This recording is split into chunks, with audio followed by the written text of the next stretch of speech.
Have you ever been part of or led a project where conflicts seem to lurk around every corner, threatening to distract your team's harmony and project success? Today, and I do mean today, we're going to unravel the art of conflict management in project environments, blending a little bit of PMBOK with a little real world scenario. So, I challenge you and I ask of you, don't let conflicts destroy your project. Make a decision today. I'll give you till tonight to think it over, but in the morning, I need you to take action to be a resolution champion your team needs. If you're new to the channel, I go by the name of ED. For all you smart and intelligent folks out there, listen, that just simply means Ed. I have an 8-point framework, and these 8 points, my goal, my mission, my job today is to be able to unpack today's amazing topic, which is conflict resolution discussion. How to manage team conflict. Do you mind if I share a story with you, family? You see, one of the things about conflict is I used to have the adage, and I kind of still do it, but I'm getting a little bit better with this, that all conflict is not bad. See, what conflict does is really pushes you to either do one of the two things, either address it or hide it under the rug, because conflict also allows you to see things that maybe you weren't really paying attention to because maybe you had your head down and you were working.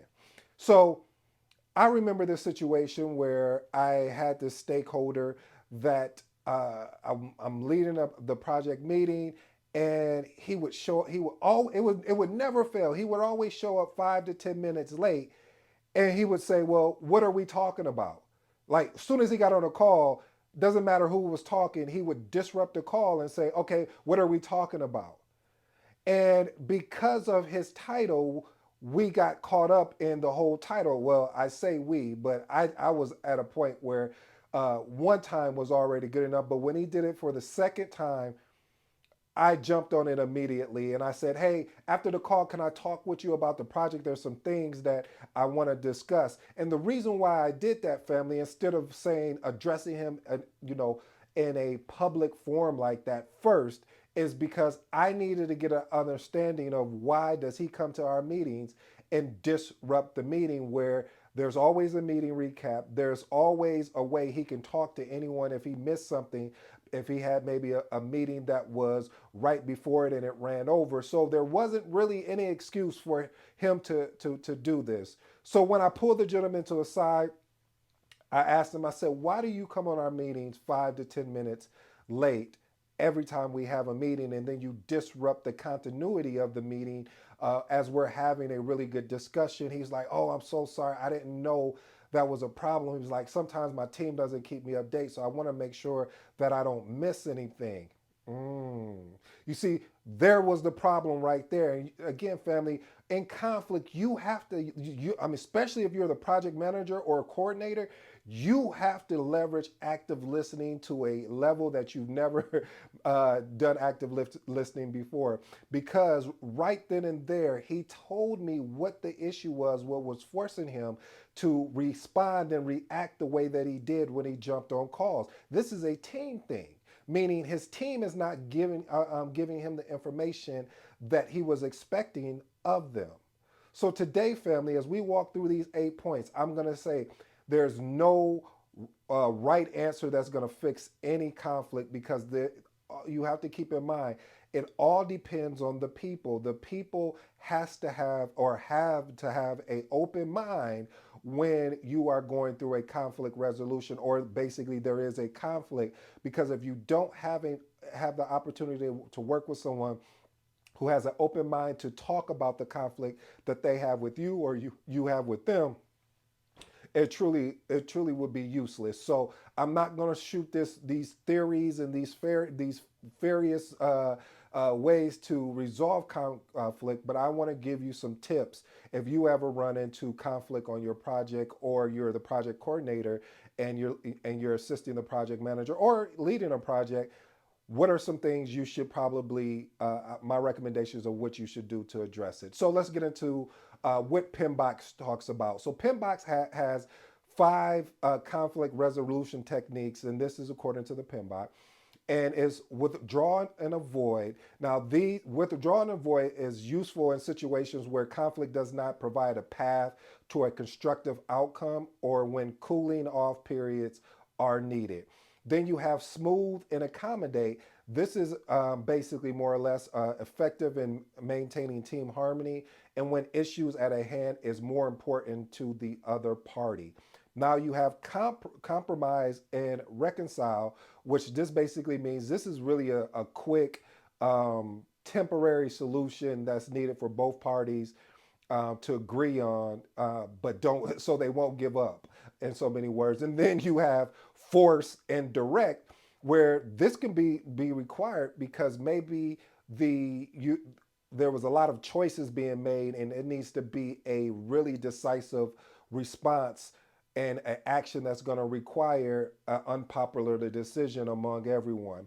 And number 5, which PMBOK definitely recommends that we leverage as project managers, project coordinators, program managers, etc., collaborate and problem solve. That's why I always tell you, family, one of the biggest things you want to learn in project management, if I had to pick 2, is communication and problem solving. There's many more, but again, collaborate and problem solve. This is the most encouraged approach according to PMBOK, aiming at a win-win solution by integrating various viewpoints. So I wanted to give you the PMBOK version of it. Now I'm going to give you some real life things of how I've addressed it, or I've watched other project managers or coordinators address it through my years of experience. So here's the first one.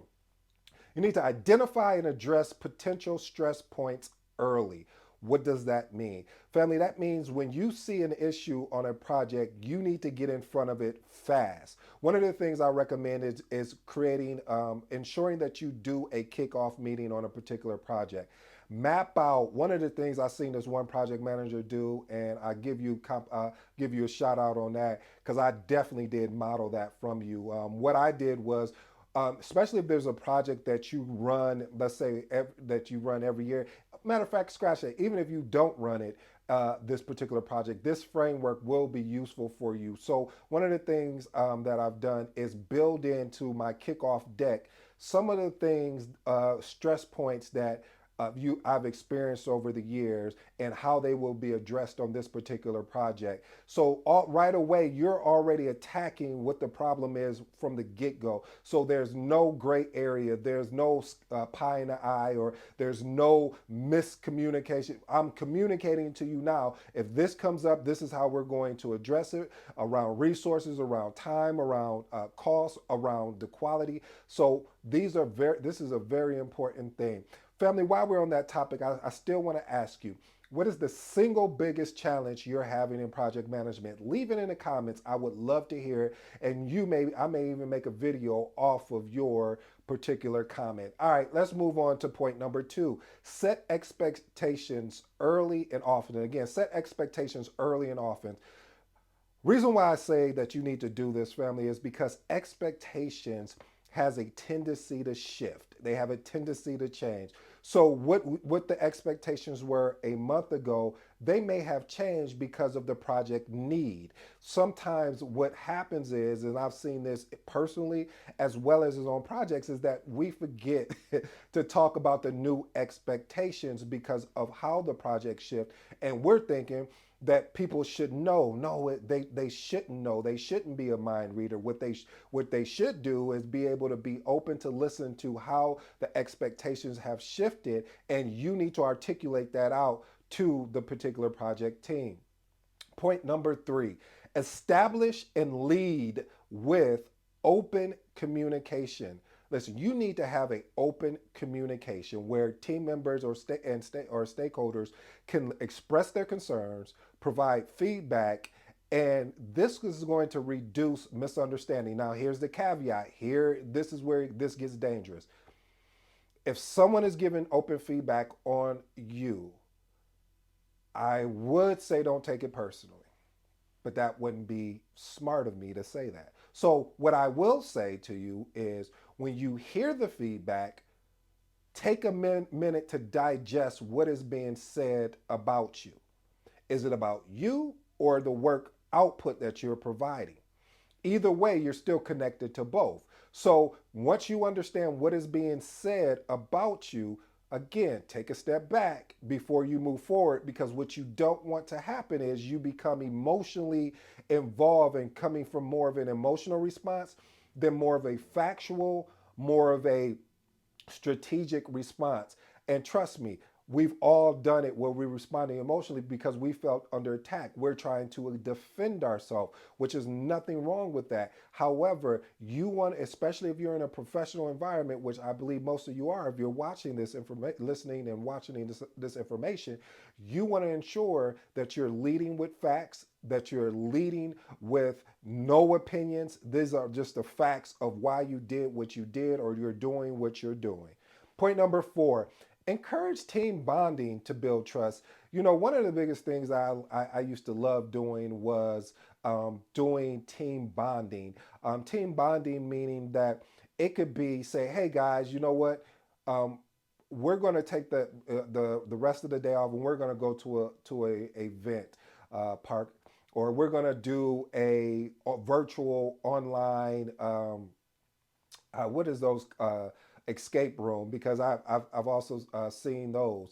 I've actually done a team building on a physical escape room, and it's, you know what's so funny, I learned more about the people that I never would normally have conversations with than I ever had, because some of these were executives, and it was, I mean, man, it was so much fun. It was fun because we got to know the person outside of work. We got to understand their temperament, and then that allows you to understand, like, oh, okay, so you're really not that person. This is just how you are at certain moments. So how do I get you to give me a blend of both so we can move forward in this project? All right, point number 5. Focus on solutions, not blame. That was one of the things that I had to learn. You know, I always share with you about how my mom was saying. It's also in that book about you have to pick and decide when you're going to fight your battles, because every battle that comes up against to you is not a battle you should fight. You're going to have to pick and choose and pick, and I say also pick and decide, because again, you want to be prepared if you are attacked, but you really want to focus on the solution. Yeah, this person is talking crazy. Yeah, all right, I get you. How do we resolve it? See, when you put somebody back on their feet, like, okay, well, how do we resolve it? Since you have all of these issues, all of these problems with me or with the team, how do you think we should resolve it?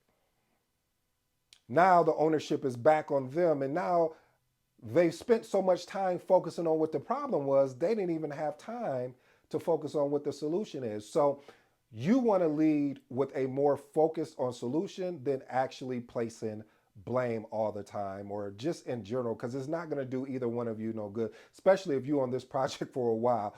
It's not even going to be worth it. Point number 6, recognize and reward collaborative behavior. Listen, recognizing and rewarding teamwork and through effective conflict resolution really truly reinforces positive behavior. It gives a chance, you have the opportunity to eliminate the toxicity in the work environment or the workspace, meaning your project, because now individuals will see, oh, okay, so I'm rewarded, I'm appreciative of resolving conflict on a positive note, meaning that we are addressing what the issue is. I'm hearing the person's concerns, and then we're talking about a proposed solution. Point number 7, seek external mediation for unresolved conflicts. Listen, if you've done point 1 through 6 and there's nothing that you've been able to do, here's the final 2 that I truly believe is your next steps. And these steps here, unfortunately, can they may not turn out the way that you want them to turn out, because something is going to have to happen when you do point number 7, which is seek external mediation for unresolved conflicts. Listen, some conflicts are going to require external mediators to resolve, because they're going to have an impartial take on what is actually going on. If you two can't come together, you need to get someone that can step in. And this is sometimes also, I've also used this where it doesn't really have to be somebody that is with a mediator company or something of that nature. It could be somebody within the organization that doesn't have, as they say, doesn't have any skin in the game or a fight in this particular conflict that is going on. So they can look at it very impartially and say, hey, you know what? Ed, you was wrong there. I kind of agree with what John is saying. John does have a good point of the reason why he brought this to you. And you're like, okay, sounds good. So this really, again, it makes it easier to have the conflict discussion. All right, point number 8. After you've done everything 1 through 7, you're going to want to reflect and learn from every single conflict that you have. Why do I say every single conflict? Because after you get past the emotional aspect, the frustration aspect, the aspect of where you want to whoop some, okay, I'm sorry, I went a little too far with that. But the point I'm trying to make, family, is that you want to be able to look back and say, what did I learn? How could I have handled that better? Is there something that I could have done differently? What am I going to do if this happens to me again?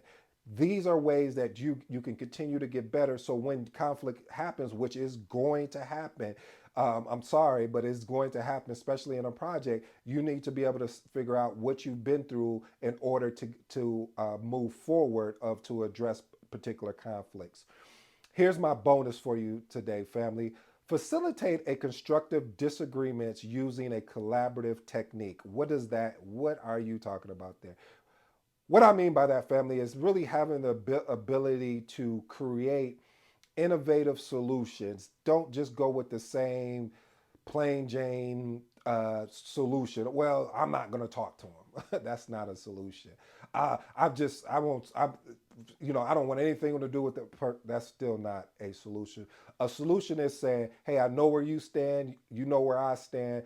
Maybe we can't get along there, but we still need to work together. So let's not let our situation get into work and in the middle of the team's success. Don't allow our situation to even get into the way of our success. We just need to keep it professional. I'm not going to say anything negative about you. I ask the same thing. Here's my 3 closing remarks, family. First one, again, focus on solutions, not blame. That basically means, again, family, just shifting the focus from blame to a more solution promoted environment. Point number 2, identify and address potential stress points early.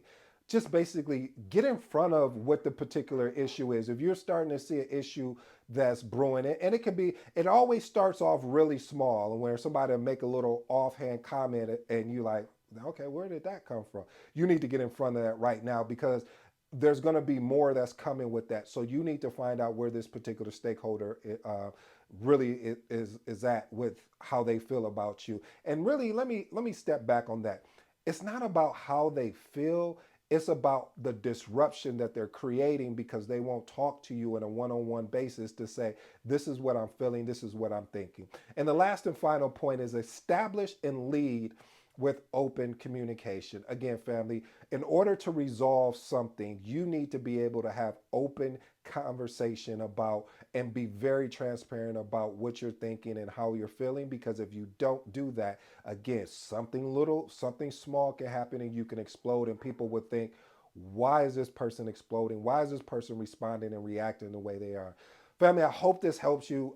This is really, truly, conflict is not even just in your career, even in your personal life, is going to occur. But how you address it, like I said, leading with a more focus on solution and not blame, is going to put you ahead of a lot of people that all they do is focus on the problem. Until next time.